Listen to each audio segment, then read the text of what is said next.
All right, I got the first of 2 front calipers all cleaned up, meaning I took the powder coat and the paint and the powder coat off, every little nook and cranny. I've already cleaned inside the channel for the seal. I've already ran my thread chaser through the cross bolts. For the most part, I did the best I could. These little cups are really hard to clean. Got everything out of there.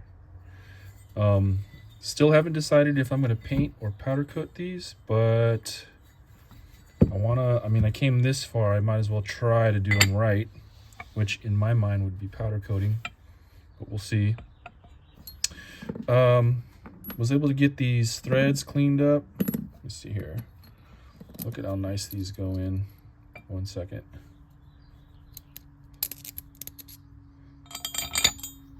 These were all gummy and red Loctite was in the threads, which is fine, so I get to redo it.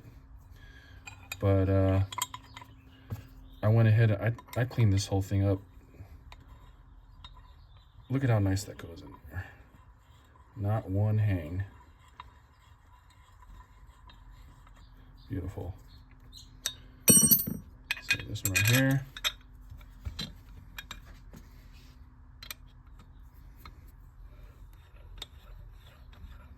Not one hang whatsoever.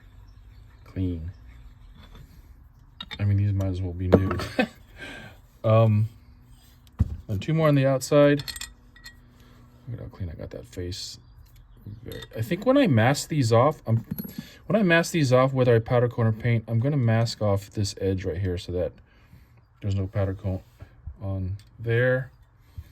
And I'm probably going to mask off a little circle in here, like you see them do on the newer calipers. Or I might leave this whole face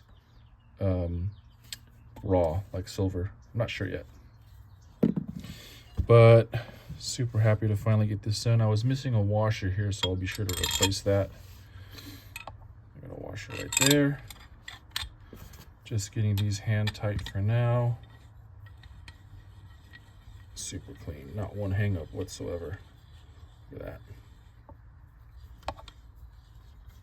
Boom. Last one going in. Look at how nice that spins right there. Boom. Beautiful. Lots of work. I don't think I would ever do this again. Hell no. I'm only doing this because I got a good deal on it, and the rear, it came with the rears, which is obsolete. I actually like that raised lettering there. I'll try and keep that.